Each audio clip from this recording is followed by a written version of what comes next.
नमस्कार, मैं रहबर सिंह बारी।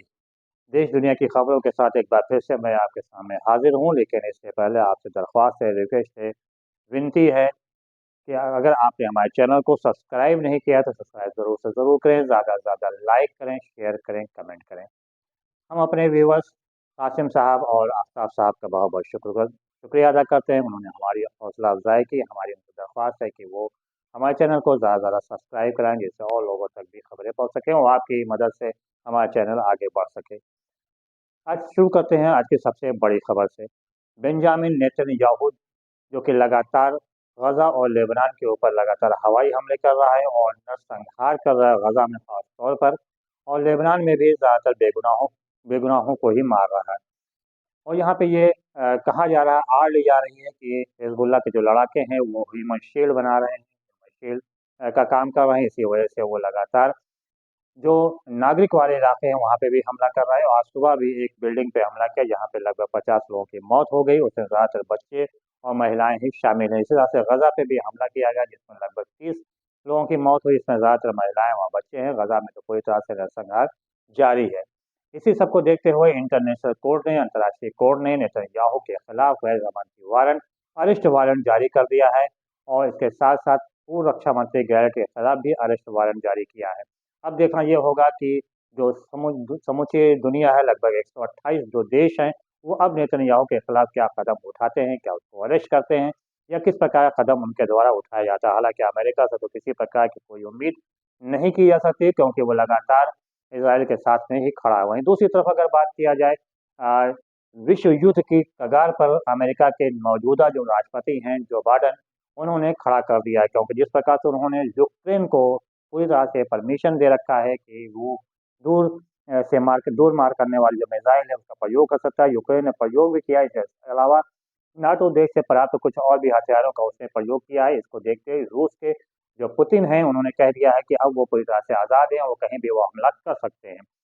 इस ऐसे में पूरा नाटो जो है वो सुलग रहा है, पूरा नाटो देश जो है वो सुलग रहा है। कभी भी जंग जो है विकराल रूप धारण कर सकती है। बीच में जो यूक्रेन और रूस का युद्ध धीमा पड़ा था, लेकिन अब उसमें काफ़ी तेज़ी आ गई है और यूक्रेन ने हमला बहुत तेज़ कर दिया है। इसके साथ ही साथ जो आस-पास के जो नाटो क्षेत्र हैं, स्वीडन है, नॉर्वे है, डेनमार्क है, वहाँ पे बाकायदा सरकार की तरफ से लोगों के पास ईमेल जारी किया गया है, बुकलेट जारी की गई है और कहा गया है कि किस प्रकार से युद्ध के लिए अपने को बचाना है और किस तरह से तैयारी करना है। तो इससे अंदाज़ा लगाया सकता है कि ये युद्ध तीसरे विश्व युद्ध की तरफ तेज़ी के साथ आगे बढ़ रहा है। वहीं रूस जो है उसने सीरिया में भी अपने को मजबूत कर लिया है और कभी भी वो भी हमला कर सकता है सीरिया को, इसराइल के ऊपर, और ईरान को हमला करने के लिए तैयार ही है। ऐसे में इधर मिडिल ईस्ट में आग सुलग रही है, तो उधर जो यूरोप कंट्रीज़ हैं उसके ऊपर हमला करने के लिए खासतौर से नाटो के जो देश हैं उस पर कभी भी रूस हमला कर सकता है। अगर ऐसा होता है तो अमेरिका विपक्षियों के, नाटो के देशों के साथ आ जाएगा और ऐसा होने पर सीधे तौर पर विश्व युद्ध सामने खड़ा हो जाएगा। हम सभी जितने हैं इस विश्व युद्ध में, ऐसा नहीं कि सिर्फ उधर ही नुकसान होगा, ना हम सुरक्षित रहेंगे, ना आप सुरक्षित रहेंगे, ना हम सब सुरक्षित रहेंगे। इसलिए हम सब यही दुआ करें कि विश्व युद्ध ना होने पाए और चारों तरफ शांति हो जाए। क्यों, लेकिन ऐसा होता हुआ फिलहाल कुछ नज़र नहीं आ रहा है, क्योंकि सीज़ फायर की बात तो की जा रही है लेकिन उस पर अमल करने के लिए कोई भी आगे बढ़ने के लिए तैयार नहीं है। हालाँकि हिज़्बुल्लाह है या लेबनान के, उसने काफ़ी हद तक सीज़ फायर के ऊपर वार्ता आगे बढ़ाया है, लेकिन जो डेलीगेट्स लेबनान गया था वो अब इज़राइल गया है, लेकिन इज़राइल उस सीज़ फायर को मानने के लिए तैयार नहीं है, क्योंकि नेतन्याहू जंग को समाप्त करना ही नहीं चाहता है और वो चाहता है कि अब उसने धमकी दिया कि हम इराक पर भी हमला करेंगे। तो अगर वो इराक पे हमला करता है तो उधर इराक है, लेबनान है, इधर सीरिया है, उधर गज़ा में चल ही रहा है, तो कई मोर्चों के ऊपर फिर इज़राइल की लड़ाई शुरू हो जाएगी और ऐसे में युद्ध और भी भड़क जाएगा।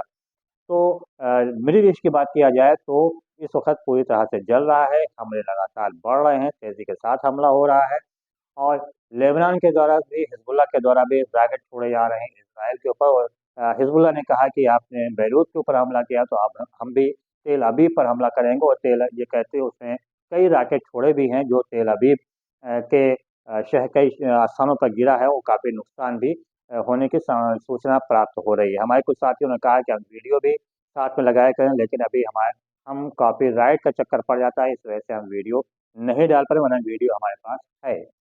लेकिन कॉपीराइट चलते क्योंकि यूट्यूब हमारे चैनल पे बंद कर देगा, इसी वजह से हम ऐसा वीडियो आपके सामने तक प्रस्तुत नहीं कर पाए, लेकिन कोशिश हमारी ये होगी अब कि हम वीडियो आप तक पहुँचा सकें। साथ ही साथ दूसरी जो सबसे बड़ी खबर आ रही है, वो दुनिया के सबसे बड़े धन्ना सेठों में से एक हैं, जिनका नाम है गौतम अडानी। उनके खिलाफ अमेरिका जो कोर्ट है उसने अरेस्ट वारंट जारी कर दिया है कि एक बड़े धोखाधड़ी और भ्रष्टाचार के मामले कर दिया और चोरी का मामला सामने आया है। और इससे पूरी दुनिया के राजनीतिक गलियारों में और खासतौर से बिजनेस गलियारे में भी काफ़ी हड़कंप मच गया है। और दूसरी बात सबसे बड़ी जो आई है, वो ऑस्ट्रेलिया में भी एक सूचना प्राप्त हुई कि ऑस्ट्रेलिया में भी गौतम अडानी की कंपनी के खिलाफ धरना प्रदर्शन वहाँ के स्थानीय लोगों ने, वहाँ नागरिकों ने शुरू कर दिया। तो वहीं दूसरी तरफ केन्या की बात करें तो उसने गौतम अडानी के साथ जितने भी प्रोजेक्ट थे सबको निरस्त कर दिया है, जितने भी बात चल रही थी उस सारी चीज़ों को निरस्त कर दिया और कहा इनके साथ इनके खिलाफ जांच बैठाएंगे। वहीं बांग्लादेश ने भी जांच बैठा दी है ऊर्जा वाले मामलों पर, और उधर श्रीलंका जो भी उसने भी गौतम अडानी के साथ किसी प्रकार का कारोबार करने से इनकार कर दिया। उसने कहा जो पूर्व में कारोबार हुआ उसकी जांच कराई जाएगी। ऐसे में गौतम अडानी चारों तरफ से घिर गए हैं। अब देखना यह है कि क्या भारत में गौतम अडानी के खिलाफ किसी प्रकार की कार्रवाई होती है या नहीं है। लेकिन जिस तरह से अमेरिका से अरेस्ट वारंट जारी हुआ गौतम अडानी के लिए, उसको देखते हुए ऐसा लगता है कि गौतम अडानी अब काफ़ी फंसते हुए नजर आ रहे हैं। उधर राहुल गांधी ने भी ट्वीट किया है। राहुल गांधी लगातार प्रेस कॉन्फ्रेंस भी कर रहे हैं कि उन्होंने कहा जो हम पहले कहते चले आ रहे हैं वो सब अब सच साबित होता चला रहा है। लेकिन बीजेपी की जो आईटी सेल है वो लगातार राहुल पर हमलावर है और इसके अलावा गौतम अडानी को बचाने का कार्य कर रहा है। लेकिन अगर एनडीटीवी की बात किया जाए तो एनडीटीवी अभी तक पूरी तरह से चुपचाप है।